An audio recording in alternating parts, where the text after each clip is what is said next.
Fala pessoal, beleza? Hoje é dia de Quer que Desenhe? E no episódio de hoje vamos explicar a expansão marítima. Vamos desbravar o tema de hoje?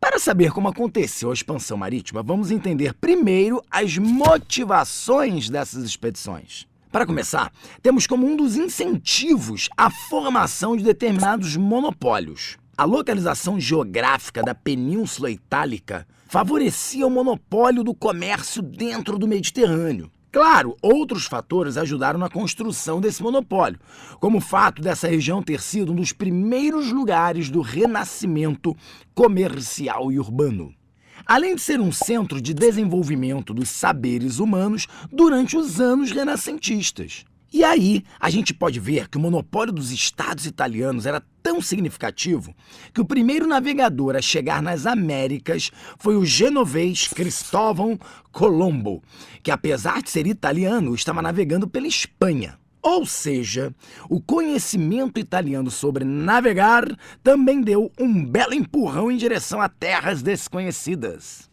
Assim fica claro que, com o monopólio das rotas comerciais, não tinha muito espaço para a concorrência de outros países. Um outro ponto era a necessidade de novas fontes de metais. Depois de uma intensa exploração de minas europeias, naturalmente chegou um momento de esgotamento. E dessa forma, esses estados buscaram dar continuidade às suas expansões, na procura de metais em outras terras. Inclusive, na Espanha, essa necessidade inaugurou o chamado metalismo, que é parte do mercantilismo, uma das marcas da colonização europeia nas Américas. A religião também não ficou de fora do impulsionamento das grandes navegações. Sua participação aconteceu de diversas formas. Lembram que os reformistas protestantes abalaram o mundo religioso europeu? Isso provocou uma intensa reação da Igreja Católica com a Contra-Reforma. Aí veio o Papa Paulo III e no Concílio de Trento se estabeleceu a ordem religiosa da Companhia de Jesus. O objetivo era, então, buscar novos fiéis nas terras recém-descobertas da América, Ásia e África. Isso tudo aconteceu cronologicamente depois das primeiras navegações. Mas mesmo em 1517, com Martinho Lutero, as consequências da reforma continuaram motivando as navegações. Mas olha que interessante, não foi apenas para buscar novos fiéis que a América serviu. Alguns grupos de minorias meio que indesejados, como os puritanos na Inglaterra, foram enviados para o Novo Mundo. E foram eles que fundaram as 13 colônias na atual costa leste dos Estados Unidos.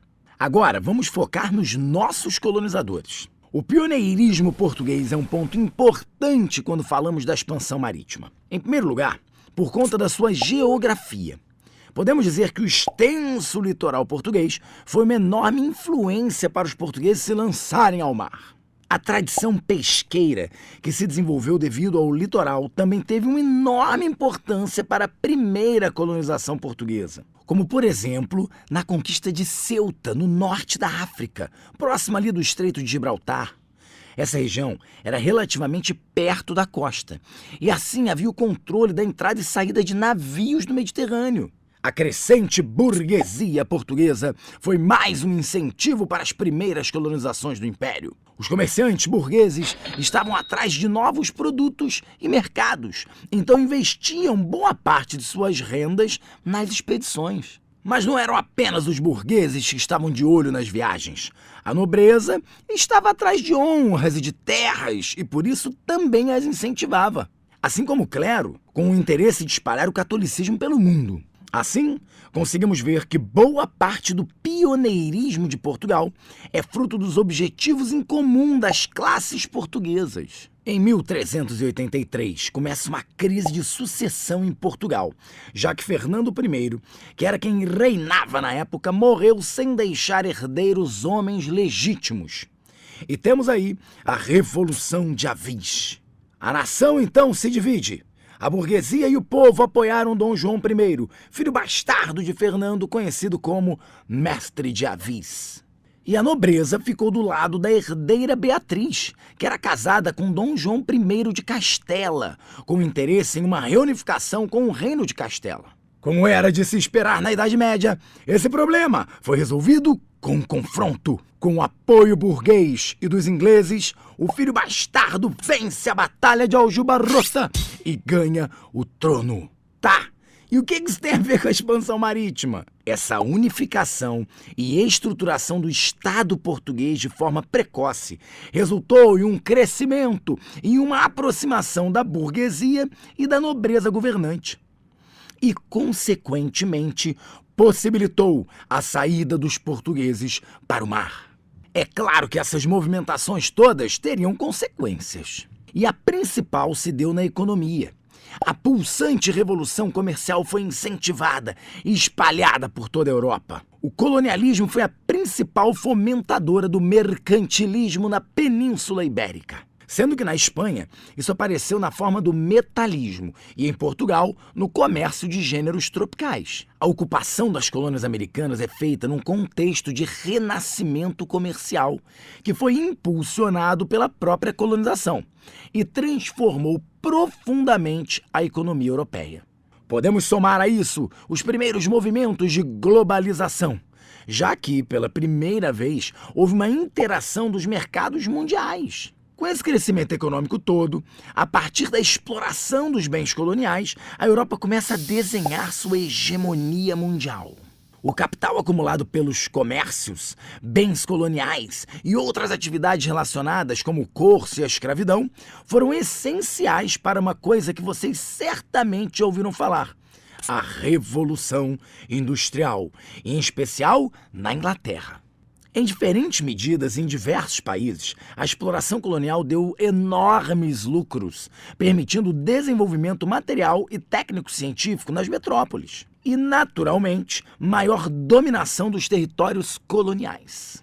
Essa hegemonia europeia foi conseguida mesmo depois da chegada às Américas. Aliás, antes da vinda dos europeus para as Américas, os maiores centros comerciais ficavam justamente na África e na Ásia.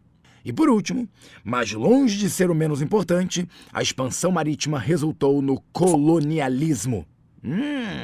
Diferente do que você pensa, o principal produto da expansão marítima não foi nenhuma especiaria, mas sim o complexo sistema jurídico, econômico, social e cultural desenvolvido durante 400 anos de dominação da América, África e Ásia, para justificar e regulamentar as desigualdades e opressões causadas por eles mesmos.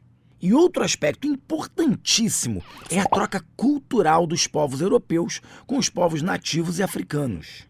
Isso resultou no surgimento de novas culturas nos continentes explorados e em modificações do continente europeu. Essa é, sem dúvida, uma das mais significativas consequências da expansão marítima. Bom, deu para ver como a história da expansão marítima transformou os rumos de todo mundo, não foi?